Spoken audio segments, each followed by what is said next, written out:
So I've learned that I used to think gardening in the shade was a curse. And I've learned that if you properly analyze your site, if you amend your soil, if you grow the plants that grow given your conditions, there's a lot of plant material out there. You will, I'm sure you have the same problems I do. You may have to contend with deer. Deer think that all of my hostas are just a giant salad bar, and they just come in and they pick and choose from the deli. But there's always going to be critters like voles and other creatures that you have to deal with. But you know, gardening, you know, I love it when people come in the nursery and they say, we want to put in a garden that's no maintenance. Sorry to tell you folks, no maintenance gardens other than concrete and pretty painted flowers they just don't exist. So we're going to talk, I'm going to take you through the season in the garden. But first and foremost, this is the time of the year when we're all getting excited about plants. We're hoping spring may someday come to pass. And we're going to want to go to our nurseries and start buying plants. And what do most of us, does this garden club, either of the garden clubs have plant sales? We don't. You don't have a garden club plant sale? Norfolk doesn't. Oh, well, I know in our garden club, what's the first thing that sells at the nursery or the garden club plant sales? The plants that are in bloom. Everybody buys their plants based on the pretty faces. If you're going to garden in the shade, you're going to have to learn to love leaves. It's all about the foliage, especially when you get to the middle of the summer and beyond. The beauty is that these days you've got an incredible selection of tinted foliages, of unique forms and shapes and textures, and that's where we're going to focus the second half of this presentation. But for now, this is my garden taken, probably only 2 or 3 years ago, but this is the way it looks today. I mean, it's been one of the most challenging winters I can remember in my yard. But once you're finally able to go out in your gardens, you have to think about, you know, do you have sun versus shade? A lot of people don't really understand what sun, what shade. There are very few plants that love being in dense shade. Most plants need some kind of filtered sunlight, especially if you're growing flowering plants. So morning sun that's in your garden in the morning, but by midday is shade. That, to me, is an ideal shade garden. If you have sun, shade in the morning, but by midday it's full sun, that's a sun garden. Because that afternoon sun is hot, it has very low humidity, and a lot of your shade plants have large leaves, and they cannot tolerate that direct sun on their foliage. So when you think about a shade garden, you want ideally filtered sunlight throughout the day through tree leaves, or you want morning sun and then shade the rest of the afternoon, or dappled shade throughout the day. So you need to go out and analyze your site. And you know, I have people come into the nursery, husband and wives, and I'll say, is it sun versus shade when they say they want a garden? And I can tell you 90% of the time, one insists it's full sun and one insists it's full shade. And unless you actually, you know, sometimes you just have a sense, well, this is a shady site. But you really need to go out there. And some gardens, because they're long enough, you have to divide them in thirds and say, this end is sunny in the morning, but by the afternoon it's shady. And the other end goes from being shady to sun. So I divide my gardens in thirds, and I check probably 3 times a day, just to analyze, you know, first thing in the morning, then around midday, and then late afternoon to see when is it really getting the sun. The other question is, what's causing the shade? Is it heavy-duty, dense evergreens? You're going to struggle if you have solid, dense shade due to evergreens. Evergreens can look pretty funny if you limb them up. But sometimes that limbing up tree branches and thinning out some branches is a way to let some light in. But analyze what's causing your shade, and if it's trees, determine what species of tree it is. If you have maples, my recommendation would be cut them down. Maples are incredibly greedy, and I'm talking Norway maples, which are on the invasive plant list and have the really big leaves and all those cute little polynoses that go spinning around and seed all over your yard. Those have very dense root systems, very large leaves, and I can tell you under maple trees, swamp maples, even swamp maples that have smaller leaves, if there's a drought, guess who wins the war for moisture and nutrients? That great big maple tree. And the plants that are trying to struggle under your maple tree, even digging a hole under a maple tree is like jumping up and down on a trampoline. It has such a dense, fibrous root system. Beech trees also have very dense, fibrous root system. So trees with large leaves are going to cause more shade. Trees with small leaves, like your wild cherries and your birches, have small leaves. So every time the wind blows, the leaves flutter and light gets in.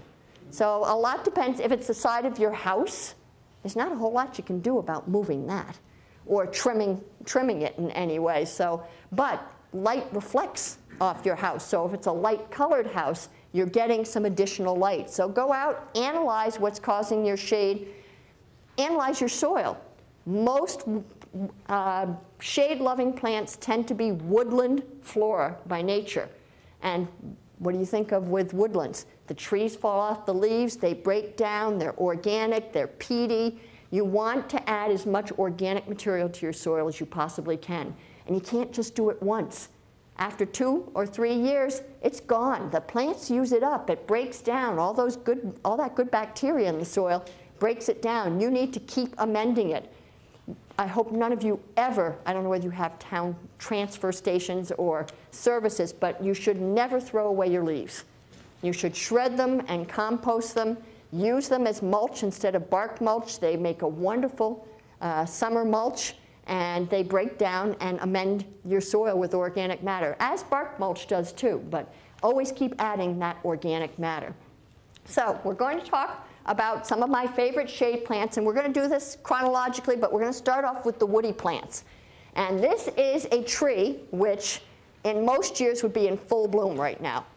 This is a witch hazel called Arnold Promise. I have had it blooming in my garden as early as January 24th.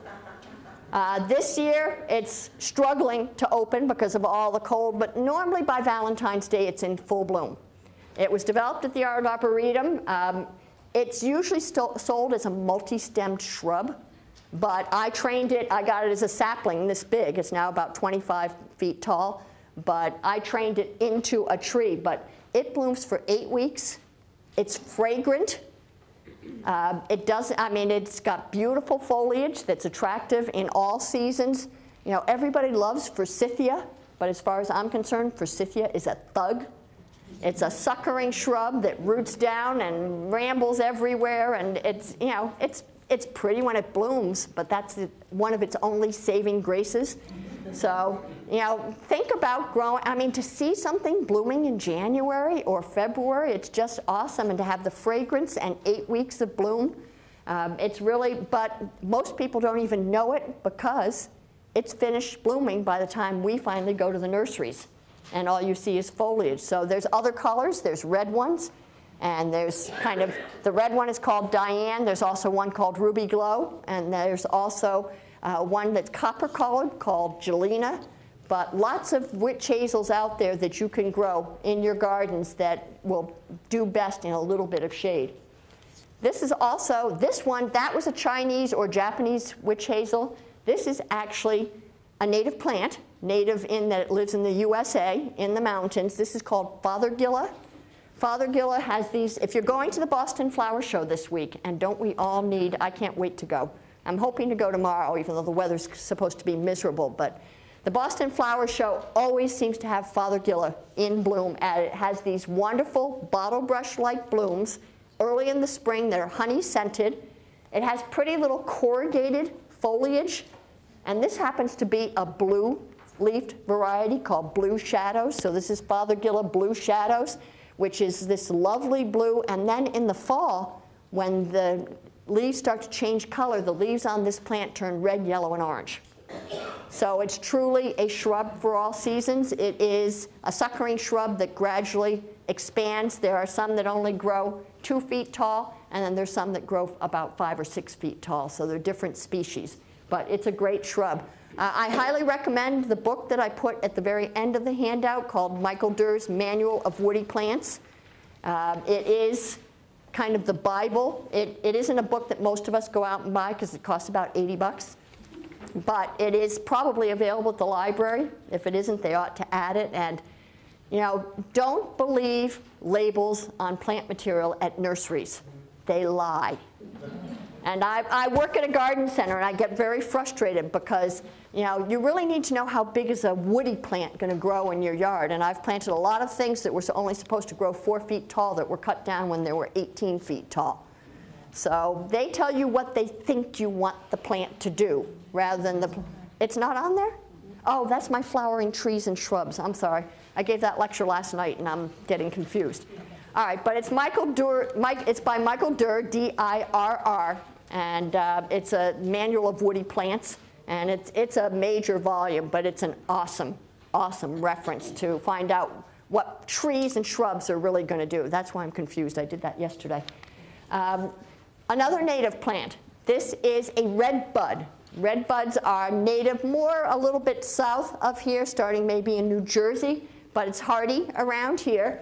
Has these absolutely incredible magenta-colored flowers in the spring that actually cling to the branches. They don't look like typical flowers. You'll even see them growing up the trunk of the tree and off the branches, unlike most flowers. This happens to be a new cultivar called forest pansy.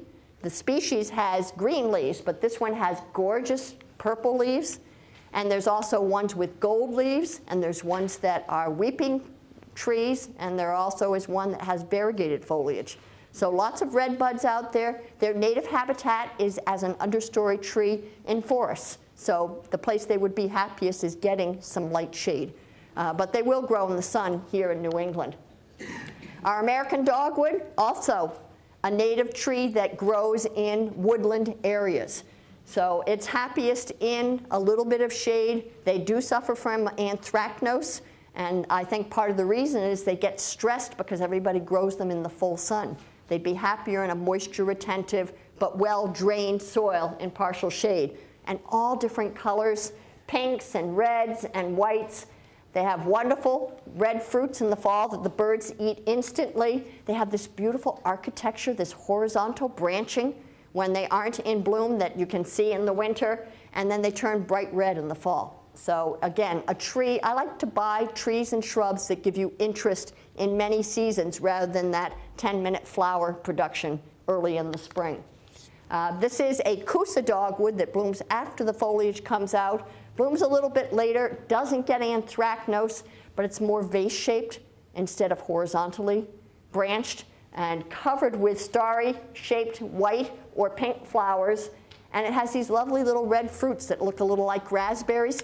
Don't plant this on your front walk because you will go squish, squish, squish as you walk up the front walk. So, you know, some things you have to think about what's going to happen when the flowers, like of magnolias, fall, or what's going to happen when the berries of a crabapple fall. You don't want them on your walkways. But and this also turns red in the fall season. This is styrax, which is Japanese snowbell. Very quick grower in partial shade, does better in partial shade, and is covered with hundreds and hundreds of little white bells that the hummingbirds and the bees go absolutely crazy over. It has very pretty foliage, but it doesn't turn any pretty colors or anything. But this is my favorite tree of everything I grow. This is called Stewartia.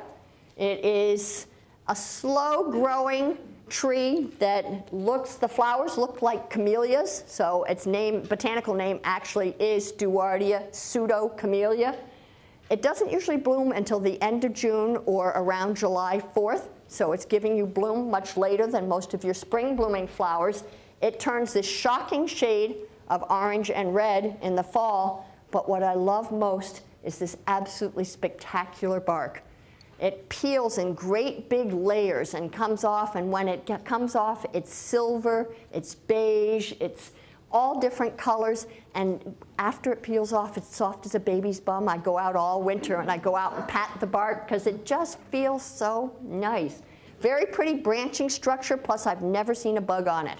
It doesn't get winter moth, it doesn't seem to get all the other things that seem to happen to a lot of my other trees. So it's just an awesome, slow-growing tree. 25 feet is average, but Arnold Arboretum and places like that have much larger ones.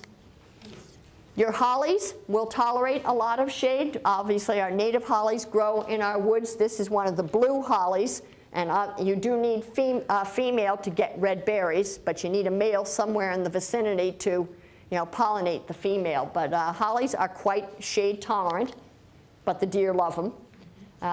Andromeda, a member of the rhododendron family, blooms very early in the spring, white flowers, incredibly fragrant, very shiny foliage. Many species come out with this pretty new red foliage. This one happens to be a specific cultivar called Mountain Fire, but lots of different Andromedas from short to tall to pinkish flowers and white flowers, and blooms for weeks, so great early bloomer. Then you have all your azaleas. All azaleas are rhododendrons, but not all rhododendrons are azaleas. But azaleas come in all different colors, reds and pinks and peaches and oranges. And of course we have rhododendrons. New Englanders insist on growing these in full sun. Rhododendrons would be much happier in partial shade. They have a very shallow root system. They like a very moisture retentive organic soil. And when they're out in the full sun, they're prone to desiccation during the winter from the sun, from wind. When they're grown in partial shade, they don't suffer as much from that. They just do better in partial shade. But again, do your homework. The nursery tag will tell you that that plant only grows 4 feet tall, whereas that plant grows, you've seen the houses, they're buried, maybe you have one. You don't see you can't see out the front windows anymore because the rhododendrons have buried the house. But they are a plant that would be happier in the shade, and now there's just so many colors of rhododendrons available. The yellow one isn't quite as hardy, but you've got all different shades. But again, do your homework. If you really want a compact variety, this one called Purple Gem stays very compact.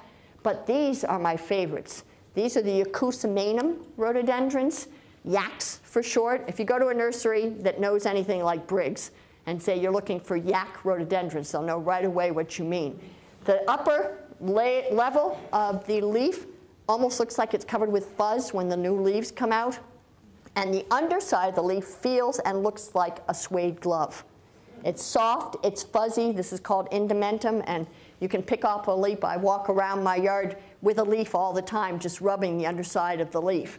And it looks, this will slough off, and it'll become a shiny leaf, but it never comes off the underside of the leaf.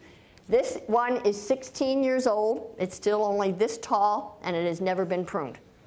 So it looks like it's pruned all the time, but it just has this very compact growth and stays very small. And they come in mostly pinks and whites. They don't have all the fancy colors that you see in some of the other rhododendrons, but they're ideal for a garden or for a foundation planting so that you're not feeling like you have to hack them back, unfortunately, into Q-tips sometimes to make them fit. Mountain laurel is another relative of the azaleas, the rhododendrons, and the andromedas. This was taken last spring up in New Hampshire. These grow wild throughout the woodlands in New Hampshire. It's spectacular to see them in the month of June. But there are lots of cultivars out now in all different shades. Looks a lot like a rhododendron, same type of foliage, but there also are very compact ones. This one is about 18 years old in my yard, and it's still this tall with no pruning. And aren't the flowers spectacular? So that one is called Minuet, but there are other small ones out there like Tiddlywinks and Elf and things like that stay very compact. So you can see how it's next to a hosta, and when it went in, it was the same size as the hosta. And a woodland garden offers serenity, and I don't know, there's something about walking into a shade garden that makes you relax and feel, I don't know, if it's 95 degrees out, it's a retreat. So this one's just rhododendrons and azaleas, and it's certainly low maintenance, but you still have to weed the gravel, so you're never going to quite get away from everything to do with it. Viburnums are another shrub that many of them are native, that grow in shade and will bloom in shade. Some are incredibly fragrant, like this Burkwoodii. This is called the double file viburnum. Looks like it's marching up the stems 2 by 2. These are the seed heads as it goes by with berries the birds love, and then it turns this lovely shade of bright red in the fall. So again, a shrub for all seasons and very easy to grow. And these are just some of the other viburnums that grow around. This is a native viburnum. This is blue muffin, but it's an arrowwood viburnum, and I have this growing wild in my yard. And this is called the tea viburnum. So lots of viburnums have very pretty berries associated with them that the birds eat, but that's half the reason we grow them. I don't want to spend hours on hydrangeas. That's the #1 question that everybody comes in the nursery. How do I get my blue hydrangeas to bloom? My #1 suggestion is move to the Cape. They are finicky. And there's no question that with the winter we've had this year, a lot of the hydrangeas, I think, are going to struggle. They are root hardy, and the leaves come up every year, but they aren't necessarily bud hardy in our area. And with the cold we've had this year and the wind and everything else, there's a good chance that those buds have been desiccated. All of my buds on my hydrangeas are black, which is not a good sign. So I think that it could be a tough year because they bloom on what's called old wood. So if you prune them in the fall or you prune them in the spring, you're cutting off your flowers. Endless summer is a little different in that it blooms on old wood, but the new growth that comes from the base manages to harden off and produce flowers before the end of the season. So when do you prune them? You almost have to do it stem by stem because some bloom early and then some of the flowers fade, but new flowers come along. As the flowers fade, cut that stem. But the flowers form near the tip of the stems, and they form usually in August and September. The other thing is hydrangeas love water. Water, water, and more water. Have you seen them in full sun? They do that. And then as soon as the sun goes down, they perk back up. But if you really want bud set for the following year, you need to water them well in August and September. So think water, think moisture retentive. I think the ideal location is east side of a house where it's somewhat protected, where it gets morning sun but afternoon shade, or filtered sunlight, but dead, hot, direct sun in a sandy soil just doesn't work for them. So. But this is different. This is a native hydrangea. This is Annabelle, and this is its new cousin called Bella Anna. But there's also one called Invincible Spirit. And they are an arborescence type hydrangea that blooms on new wood. So every spring, I go into my plant that's about this tall, and I cut it down to the ground. And then it looks like this every single year. The beauty of doing that is all the energy that was saved during the fall to go into a plant this tall, when you cut it down, all of that energy now goes into the new growth. And you get much larger leaves, and you get much larger flowers. So this is Annabelle, and she was cut right down to the ground last year, and this is what she looked like this summer. And it keeps producing flowers pretty much into the fall. So you have lime green. They turn lime green when they go by, and then you have the white flowers. So Bella Anna and Invincible Spirit are that type too. Yes? When did you say you cut that one to the ground? Usually as soon as I can get out there this spring, I will cut it. They have little buds. Hydrangeas grow their buds opposite each other. They have little buds, and I go down to the last set of buds near the ground. So I don't cut it right to the ground if the first set of buds is 3 or 4 inches off the ground. So somewhere in the 2 to 4 inch range. But you'll see a cute little pair of buds, and you just cut right above that. And you'll end up with a great bigger flowers and larger plant. And this is right under a giant blue spruce. So it gets quite a bit of shade. So it gets a little morning sun, and then after that, it's shade the rest of the day. This is the one everybody loves. This is the one that's more finicky. It blooms on old wood. Be careful when you prune it. Again, eastern exposure, and there are all kinds of hybrids now. You've got lace caps, and this one's called Twist and Shout. This one's called Stargazer, which I think is absolutely incredible. But you know that to have them blue, you want acidic soil. To have them pink, you want neutral soil, so you add lime. And I had a lady come up to me at a program last night and say, mine's half and half.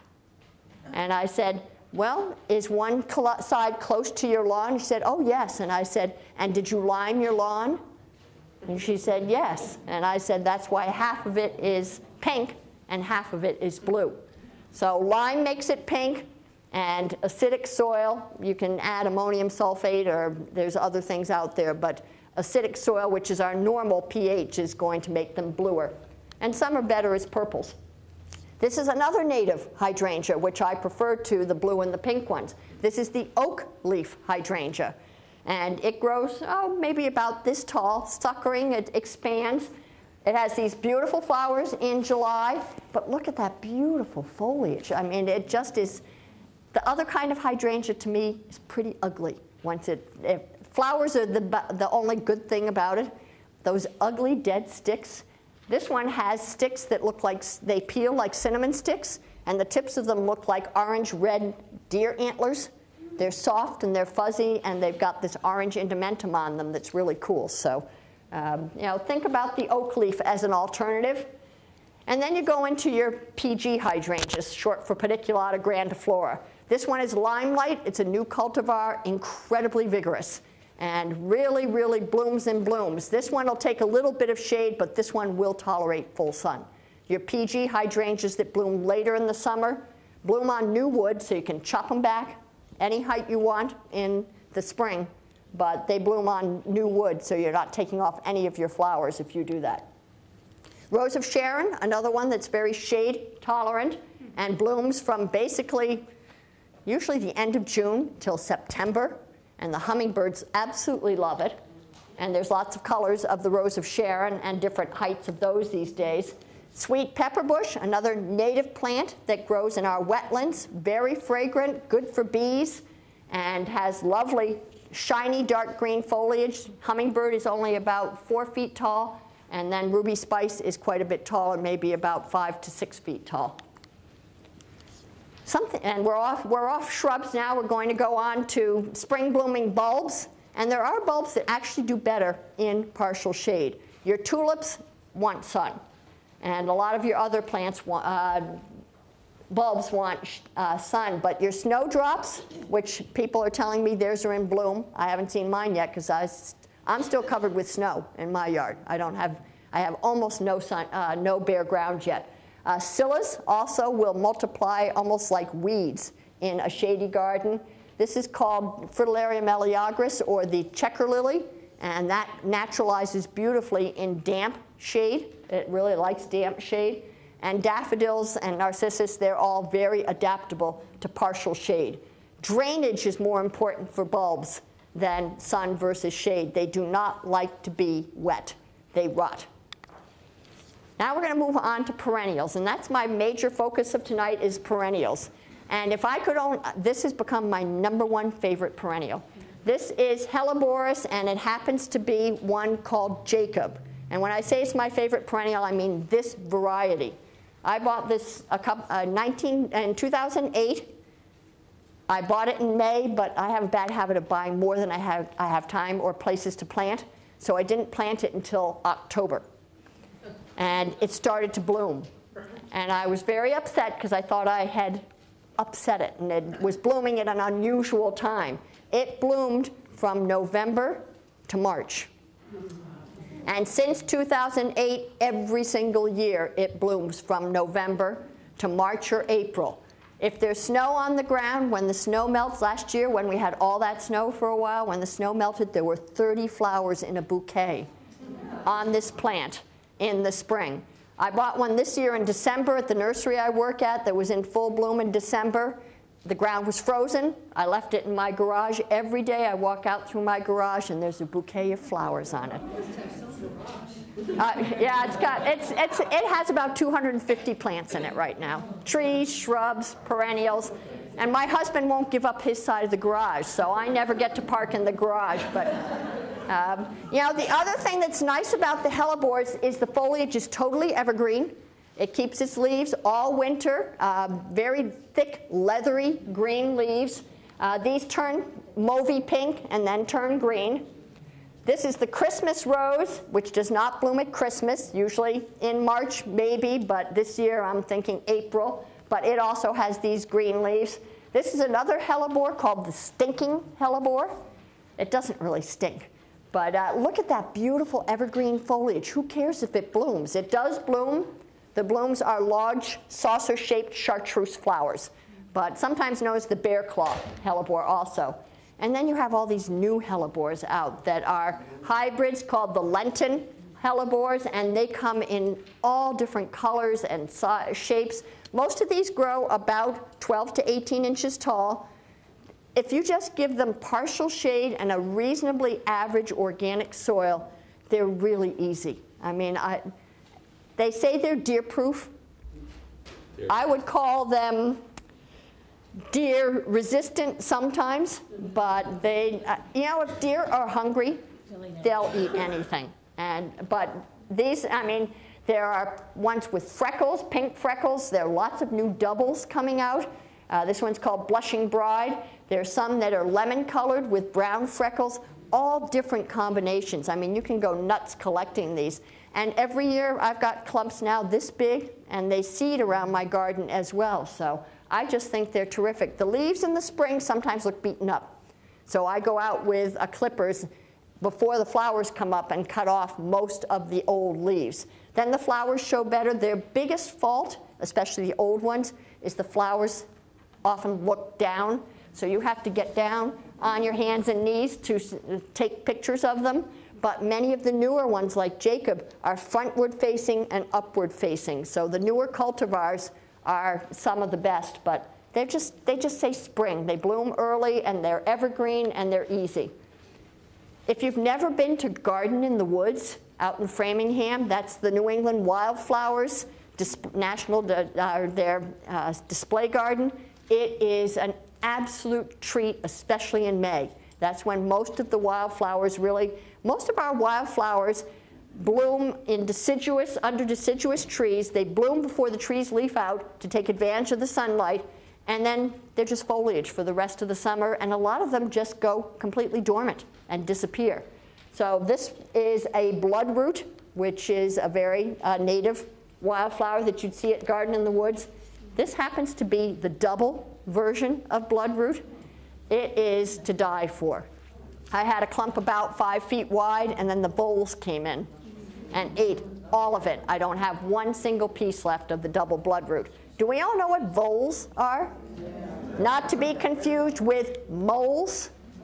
I write a weekly gardening column, and a couple of years ago I wrote some paragraphs on voles, and my editor didn't know there was such a thing as a vole and changed all the V's to M's. And the poor moles got a really bad rap, because moles really aren't that destructive. I mean, they eat bugs and grubs and lots of things that are bad for our gardens. Yes, they make tunnels, but they aren't. But voles eat the roots of your trees, your shrubs. They especially love daylilies, hostas, and Siberian iris. And you know, if the deer eat your leaves on your hosta, they'll still come back. When the voles eat the roots, they're gone. That's it. They're just history. So voles they look like like someone took a field mouse and pumped it up. Has little teeny tiny ears and little short tail, and you know, I think Mickey Mouse is kind of cute, but voles are not cute. But this is a double bloodroot, not that easy to come by, and it will cost you a pretty penny, but it is lovely when it's in bloom. And of course, if you happen to go to Garden in the Woods, or even my kids go camping at Miles Standish Forest, and you always see lady slippers in bloom in Miles Standish Forest. So I grew up in the Catskills, so I always think of the pink lady slipper as, you know, kind of being a reminiscence of my childhood. But the yellow lady slipper is one of the easier of the orchid-type plants to grow. Again, pricey. So make sure that you have a nice organic soil and do your homework on how, and all of them kind of like different environments. And also the showy lady slipper, which is also a native, is relatively easy to grow in comparison to our pink lady slipper, which is really a tough one to transplant and to grow. In If it's growing in your yard, be grateful. If not, trying to get it to grow in your yard might be more of a challenge than it's worth for the price of them.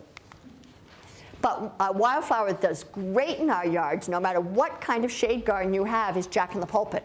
Very adaptable to almost any shade garden. This is our native species, and it forms these big clusters of berries that turn bright red in the fall, but very adaptable. And if you feel like spending some big bucks, this is a Japanese one, and it is, oh my gosh, it's to die for. That's its leaves. It has these giant leaves with these big silver stripes. It doesn't have a common name. I just know the botanical name, which is Erythema sakokianum. But you know, isn't he beautiful? I mean, he's got this chocolate hood, and he's pure white inside. But it'll set you back about 25 bucks. Virginia bluebells, native plant, beautiful blue and pink flowers. Blue foliage goes completely dormant after it blooms. So I plant it in among my hostas, and then the hosta leaves fill the space so I don't dig it up. But the hummingbirds love it when they first come back to our area in May. Another one that goes dormant, this one is a member of the bleeding heart family. It's called Dutchman's breeches. Doesn't it look like little upside down pantaloons? And it's just as cute. I mean, it only grows about 6 to 8 inches tall. And then it blooms these little white flowers, and then all of a sudden the foliage starts turning yellow, and that's it. It's gone for the rest of the summer. But it's adorable when it's in bloom. Trillium, another native plant. This is the white, and this one, luteum, I've had very good success with in my garden. That's done very nicely and has multiplied from 1 to 2 now. And hopefully next year it will be 3. But very pretty mottled foliage in addition to the pretty yellow flower. Leopard's bane, very common at nurseries. This is the one you'll see. This is a magnificum that only grows maybe 1 to 2 feet tall. This one I got at a garden club plant sale, mislabeled. It grows about yay tall, and boy, does it spread. I mean, it is gorgeous. Blooms for 6 weeks. It grows 2.5 to 3 feet tall. If you like cut flowers, especially daisies, it makes hundreds and hundreds of yellow daisies. Great big, soft, fleshy leaves. But I have an area that my compost pile is in that's almost as big as this room. And it's everywhere. It's completely covered that entire area along with May apples. But it's very pretty. And it's a great cut flower. But it does go dormant. When does it bloom? It blooms in I would say, late May. We're kind of going chronologically here, hopefully. But it's very easy to grow. And if you are looking to try to find it, I have a few extra pieces I'd be happy to share. Lungwort, another native plant that has really pretty little blue and pink flowers. Comes in different colors. There's white ones. It's the first plant at our garden center that attracts the hummingbirds, because we have hummingbirds at the garden center all the time. And they come to the benches where the lungworts are growing. Pulmonaria is the common name. But this is one of the new ones. And it's easy to find silver plants for the sun, but very hard to find silver plants for the shade. So this one is called Majesty. It has the pretty pink and blue flowers. But I grow it mostly for the foliage, and it keeps those leaves right into November. So really pretty plant. It does not like dry soil, though, because it does this. So you want to make sure it has lots of organic material in it and stays reasonably moist. For those who are regular gardeners, Solomon seal is sort of, the tall version is a native. And it's just this wonderful architectural plant. Great for using in flower arrangements, but it stands about 4 feet tall and has all these cute little, the white flowers only last, a very short period of time. This is a variegated form that's Japanese, that's a little bit shorter, but it does spread, and if it likes you, it spreads a lot. So it's great to take to a garden club plant. It's never invasive, though. There are things that are invasive. I don't do invasive. If you want something that's very compact, though, your primroses. These are your drumstick primroses that look like giant Tootsie Roll Pops. Primula veris, Primula vulgaris, they all have leaves that look like lettuce. They want a really peaty, organic soil, but they will not tolerate winter wetness. So if it's a really damp area in the winter that holds water, they're going to die. They're going to heave out of the ground or they're going to rot. So important to have almost all these plants like what we call moisture retentive but well drained. And that just means lots of organic material. If you have heavy clay, if you add enough organic material, you can turn it into really nice soil, and then it holds moisture. So I love the primroses, but if you have a wet area, I live in a wetlands, and this is the Japanese primrose, and this will die if it doesn't have consistent wetness. And the hummingbirds go nuts over this. It's called the candelabra primrose, and what's cool is it has lettuce leaves, then it comes up with a little whorl of flowers, like you see there. And when that whorl finishes, a new spoke comes up, and it makes another whorl. And then a new spoke comes up from that and makes another one. And it starts about here, and it ends up about here as it keeps producing one after the other. So it's really cool. And this is a garden up in Vermont. This is not my garden. This is a garden in Vermont called North Hill. And I mean, this is real. This is exactly what it looked like. Every time I look at this picture, I think it looks like someone made it up. But I took this picture in this garden, and it was mind-boggling. These are all different. They've cross-pollinated with each other, but these are all Japanese primroses. They are now available through White Flower Farm, known as the North Hill strain. The problem is you probably get one plant, and you don't know which color it's going to be. It could be I don't think they divide them. It just says North Hill strain. So it could be a mystery. The first one was called Miller's Crimson, and we sell that at my nursery, and I've seen it at other nurseries as well. But it does like damp spots. Columbines, very delicate, great for a smaller garden. Will grow in sun or shade, but somewhat short-lived. And if you let them go to seed, the species will come true from seed. But then when you get into the beautiful hybrids, the Macana hybrids with the long spurs on them, those don't tend to come true from seed. And if you let them seed down, you can end up with some funny little curled, spurred, vigorous purple or pink flowers. They don't look anything like mommy and daddy. So, but the columbines are fun, and the hummingbirds adore them. Brunnera is a great plant if you like forget-me-nots. Forget-me-nots are biennials, but this is a hardy perennial called Brunnera. And it has true blue forget-me-not-like flowers with little heart-shaped leaves that then become giant heart-shaped leaves. This is Langtrees. This is a variegated form, which needs a little bit more sun. Anything that's this white has very little chlorophyll in it. So if you have a hosta that's almost all white, it needs sun in order to photosynthesize because it has so little green in it. So this one needs a little more sun, but this is the one I die for. This is a relatively new one called Jack Frost. It has the pretty blue flowers. Who cares?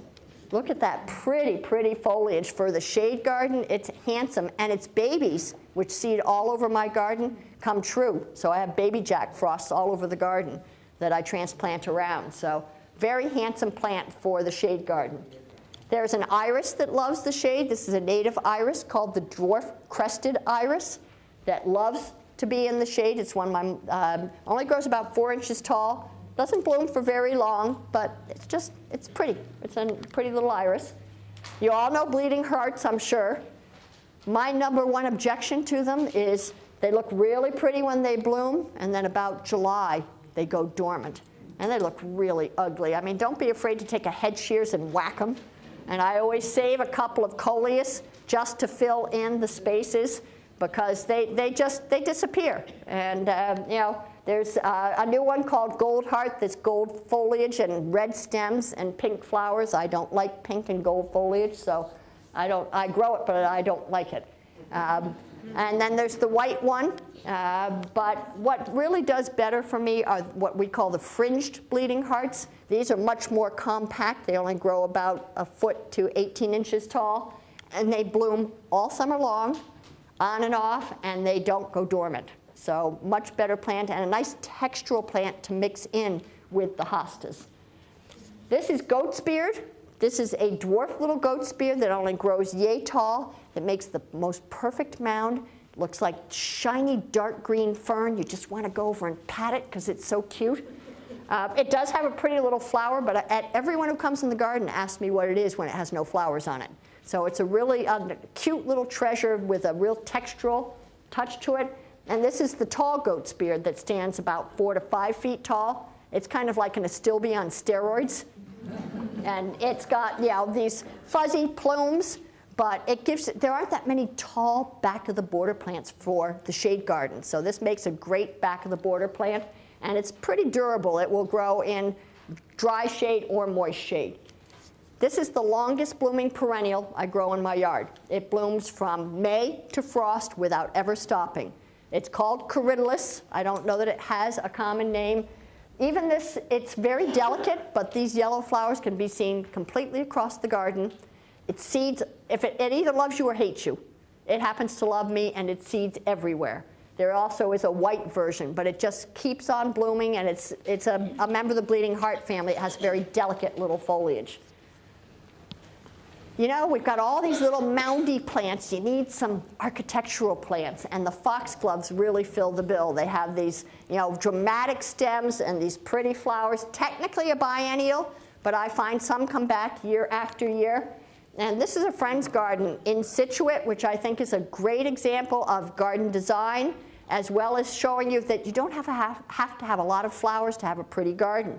This was surrounded by 100-foot oak trees. Just got a little bit of sun in the middle of the day. Notice if you just had one foxglove, your eye would just stop at that foxglove. But the repetition of the foxgloves creates rhythm and draws your eye through the design. Also, repetition of that great big leafed hosta. Repetition of this ostrich fern. But also contrast. So I like to do repetition of color, form, and texture, but also contrast of color, form, and texture to make the best design. So think about repeating. It doesn't have to be the same plant, but same architecture, same texture, just to create some rhythm so your eye doesn't just kind of jump from place to place. This is related to the Japanese knotweed. Do you know that thug that comes in and is impossible to get rid of? And I got talked into it with some trepidation. I've had it 15 years now. It's still only a clump this big. It stands up to 7 feet tall, has a very pretty, almost astilbe-like flower, and the first year I put it in, it bloomed May to August. So it bloomed. Now it's getting too much shade in my garden, so it likes dappled shade, but this is getting heavy shade now, and that's it in that garden. Astilbes. The key to astilbes is not sun versus shade. The key to astilbes is moisture, moisture, moisture. They will thrive in the sun if you have a rich, moisture-retentive soil and an irrigation system. They will instantly die under maple trees because the maple tree takes all the moisture out of the soil. So that's the key to their success.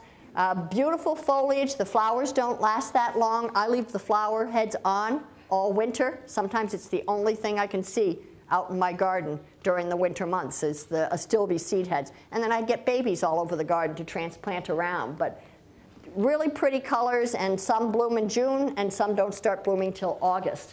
But they are delicate, so think about mass planting, 2 or usually 3 of a kind, 5 of a kind. I would do all one color. This was a friend's garden. I don't know whether I like the multicolored effect, but you know, they make a better impact if you have more than one. Again, if you have a wet area, ligularia, the rocket stands about 5 or 6 feet tall, has great big leaves, black stems, attracts butterflies, but if it gets dry, it wilts and it will die if it's too dry. This is its cousin. This is Britt Marie Crawford that has giant purple leaves, first thing out of the ground in the spring. And the leaves end up being about this big and look like rhubarb. And then it blooms in August with those great big gold daisies. So you can see the leaves there. They're really big. But again, if it gets sun at any point in the day, it will droop. And then it will bounce back up. But lots of water, even almost standing water, will make it happy. It does not like drought. This also likes moisture. This is another one that's kind of an astilbe on steroids. Used to be called Simicifuga. It's now called Actaea. So Simicifuga name is gone, but bugbane is the common name. This one happens to have chocolate-colored foliage. It's called brunette, but it has these pretty bottle brush flowers that are very fragrant. And if there's some that bloom in July, some that bloom in August, and some that don't bloom till October. So different cultivars will give you a long length of bloom. Cardinal flower is a native plant, and the red one, they both attract hummingbirds and bees, but these are plants that, again, like a moist soil, but not standing water in the winter. This is one a lot of people are not familiar with. It's called Karengashoma. This one is in a garden in Holbrook. If you are looking for shade plants, and I don't like to plug individual nurseries, but there is a nursery in Holbrook, which is South Shore Plaza. It's on the same road as South Shore Plaza, Route 37, called Cochato, C-O-C-H-A-T-O. He carries hundreds of varieties of hostas, all kinds of shade plants in addition to shade-loving trees and shrubs, very unique trees and shrubs. And he has one of the most gorgeous display gardens you will ever see anywhere of all shade plants. It has cascading water gardens with koi in them and a little miniature railroad. And they're two of the nicest people you will ever meet. It is on Route 37, right on the Braintree-Holbrook line. So if you got off at South Shore Plaza, you could, I'm sure if you used a GPS, you'd find it. But it's on North Franklin Street in Holbrook. And they're only open Fridays, Saturdays, and Sundays. But it is worth the trip. People from New Hampshire come down just to go to this hosta nursery. It won every award for the National Hosta Convention that was here a couple of years ago. So awesome place. The name of it again? Cochato, C-O-C-H-A-T-O. And I believe they do have a very nice website, too. But their specialty is hostas, but the display garden is worth it. People that don't even like plants go there just to enjoy the garden because it's that pretty. But back to Karengashoma. His is standing almost 10 feet tall. And my garden, it only stands about 4 feet tall. So I don't know what he's got in his ground. But the nice thing about it is it doesn't bloom. Notice it has very pretty leaves. It dies right down to the ground. It isn't woody. It dies right down to the ground. But it blooms in August and September. So a great late summer bloomer, as is turtlehead, native plant with cute little pink, but beautiful dark green leaves as well. So it's pretty all summer long. And the fall blooming anemones, we're again into September, October, called wind flowers. They kind of dance on the wind and have these lovely little bouquets of flowers. And this is especially late. I was talking to one of the members here. This is monkshood. This is like a delphinium on steroids. I don't know about you, but to me, delphiniums are expensive annuals. I cannot get them to come back year after year. This is 100% totally hardy. And it has delphinium-like foliage, but it's thick, it's shiny, it's totally hardy, but you don't eat it. Now, animals are kind of smart. They know better. But people sometimes forget, and children sometimes don't know better.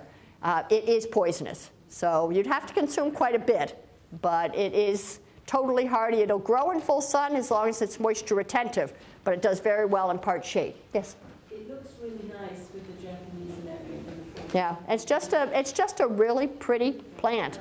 And this one is only one variety called Carmichaelii. There are other ones that bloom much earlier in the summer. So most of them are white, pale blue, and purple. But a very pretty plant if you can't get delphiniums to grow and you like that look, because that one grows about yay tall. So it's and in October. So great season extender. And last but not least, for the shade-loving flowering plants, this is toad lily. It looks like an orchid. Really pretty little flowers and pretty foliage, but it blooms in October on these beautiful arching stems, and it's really easy to grow. And there's quite a few varieties. This one's the Herta, and this one's Samurai, but lots of other varieties out there. But when we get into midsummer, the shade garden is really all about foliage. The flowers are gone. This is my backyard, and if you look at this, all you're looking at is leaves. They're really, essentially, there's I think there might be a few hosta flowers in there, but otherwise the red is coleus. I'm a real addict. I grow about 30 varieties of coleus every summer. And you can put them in containers, and you can put them in the ground, and you can spot them in the shade, and you can grow them in the sun. They just add this wonderful touch of color. I've got a slide of that at the very end. But you know, it's all about texture. It's all about forms and foliage. This is actually a friend's garden in Hingham. But it's, there's, the only thing blooming in this really is, I think that's Simicifuga and the New Guinean patience. So you can really have a pretty garden with very few or no flowers. Think about our native ferns. This is cinnamon fern, and this grows wild in our woods, but adapts. It's just in a regular shade garden in my yard. It's not very leafy or anything. It's just a normal shade garden. I love fiddleheads. Again, growing up in the Catskills. But Japanese painted fern, very easy to grow in a shade garden, and it has the advantage of being silver with that kind of purplish color down the middle, which I love to plant next to the purple leaf coral bells. Makes a really nice combination. But there are other ferns. This is a maidenhair fern. This happens to be a Himalayan maidenhair fern that only grows that tall. But I also have maidenhairs that grow 2.5, 3 feet tall. And they have this wonderful textural, delicate look to them.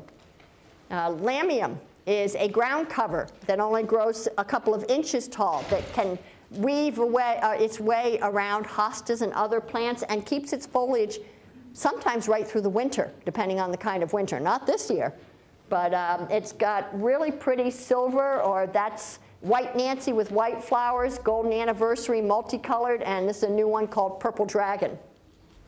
There are grasses for the shade, so you're thinking textures and forms and foliage contrast. This is a carex that's totally evergreen. It's called Carex Evergold and keeps its foliage all winter.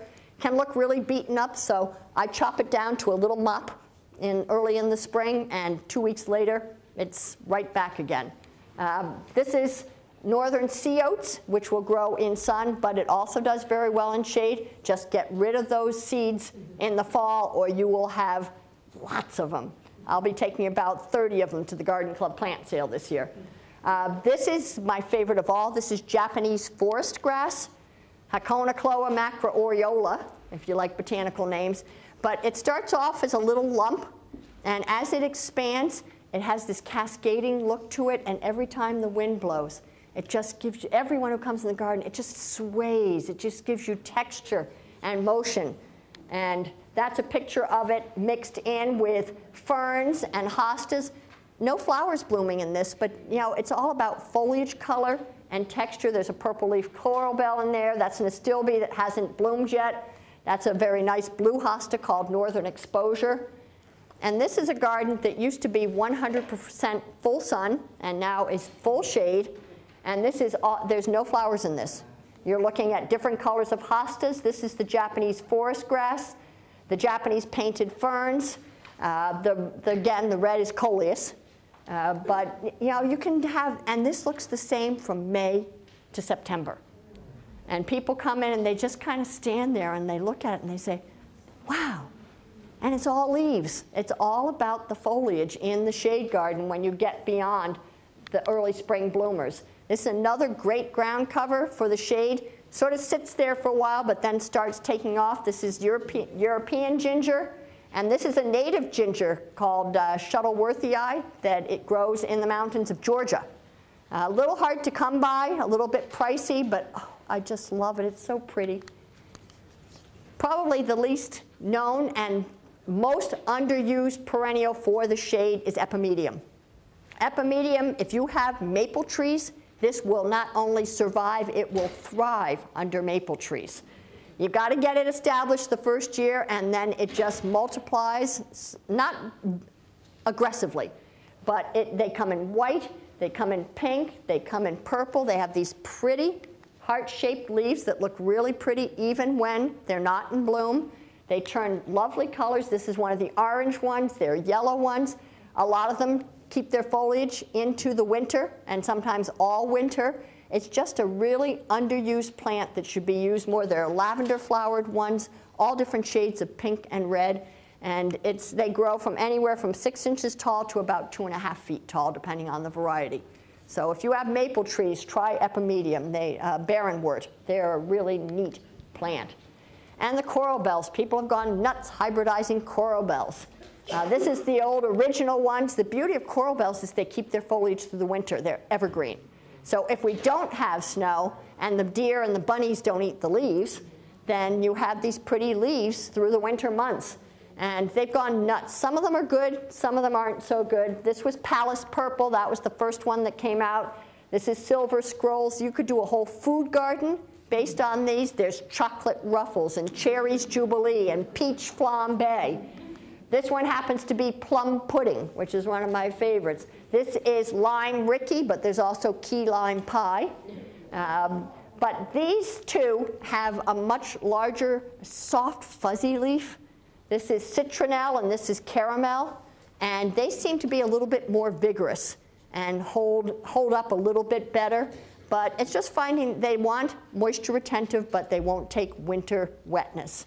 And the deer and the rabbits do like to eat the foliage during the fall. And this is at Kennedy's Country Gardens, which is a nursery over my way in Scituate.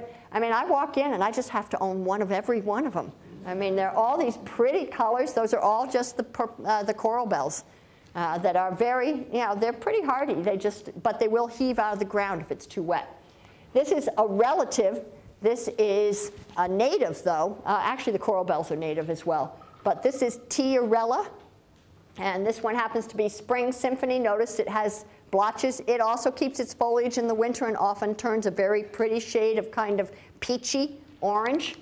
One called Neon. And they've taken, and I've got to get pictures, they've taken heucheras, which are coral bells, and Tiarella, which is foam flower, and crossed them to make heucherella. And there are a lot of heucherellas out that have some of the attributes of both plants, and they're kind of fun. One called Sweet Tea that's extra nice. This is a thug, but it's a nice thug.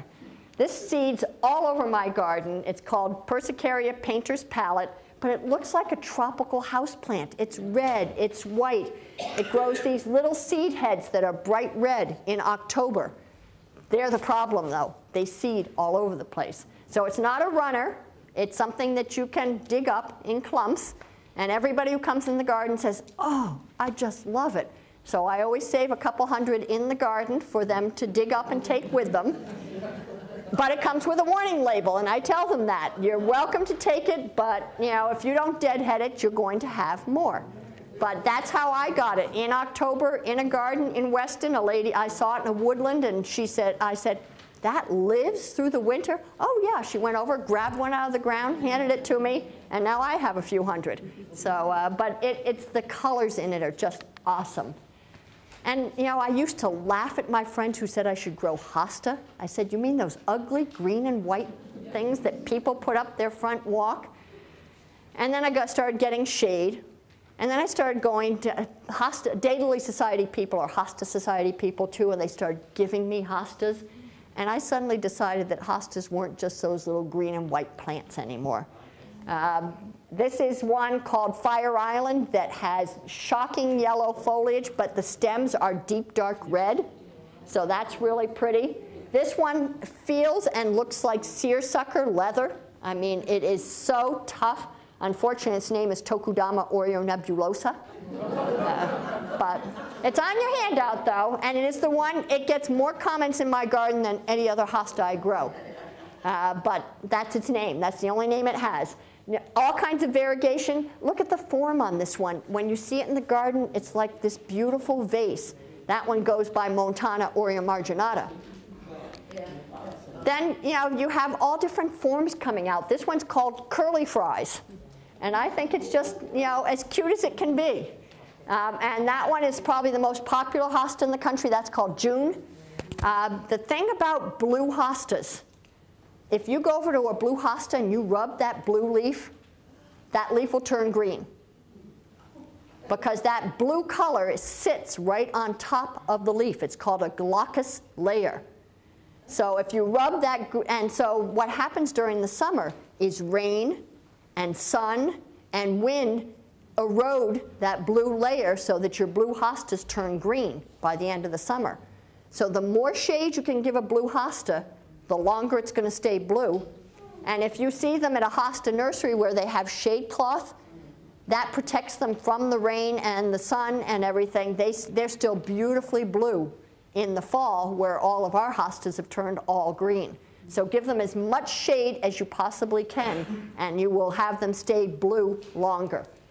So that's June. Look at that one. I mean, it's stiff, and it's called, it's Abiqua drinking gourd. And it has this long stem with this cup on it that actually does hold some water. And it's a really pretty blue. And this one is the hosta of the year. This year it's called Rainforest Sunrise. And then there are minis. I mean, I have hostas that grow 4 feet tall, but these are minis. None of these grow taller than 6 inches tall. And some of them have leaves only the size of a dime. So I grow these in giant containers next to my garage door, and I put 6 or so of these mini hostas in one large container so that you can see them up close, because they're really cute. This is tattoo. It grows a little bit bigger, but it looks like someone drew a maple leaf in the middle of the leaf. This is one of the mouse ears. There's a whole group called blue mouse ears, frosted mouse ears, holy mouse ears. This happens to be holy mouse ears. They all have foliage like leather. This one is Daisy Doolittle. And this one's Cameo. It's one of my favorites. And the leaves are about the size of a quarter, and it only grows about 4 inches tall. So there's just some really cute little minis. So they fit in any garden now. And you can really have fun. If you go to this hosta nursery, you just won't believe the beautiful hostas they have. And just a grouping of hostas all by itself can be quite attractive and colorful. People who don't like gold foliage, look what that gold foliage does for that blue hosta. It makes it look, and in the shade where it's dark and, I don't want to say dreary, but it isn't colorful, throw in some gold hostas and you really add pizzazz to your garden. And again, this is one of my gardens with the blue hostas repeated so that it kind of draws your eye from one end of the garden through it to the other blue hosta down there. There's a little one right over there. But this is all foliage, no flowers, except one foxglove and one trolleus thrown in there. But the purple leaf coral bells, the peach-colored coral bells, the hackcomb grass, there's all kinds of things. And then throw in a couple of coleus, because that really gives you pizzazz, especially at the end of the summer. So, all different colors of coleus on the market now. Some of them really do need some sun to get that pretty color, whereas others seem to do pretty well in the shade, but that's experimental. They won't take dense, dark shade. There really aren't that many plants. Moss, ferns. You're somewhat limited if you have really dark, dense shade. So think about doing a little pruning. So whether you garden on a very small scale, like my little reject garden at the end of my driveway, or on a larger scale, like this pretty public garden out in Minnesota, I hope you'll all have time this spring to go out and enjoy your gardens.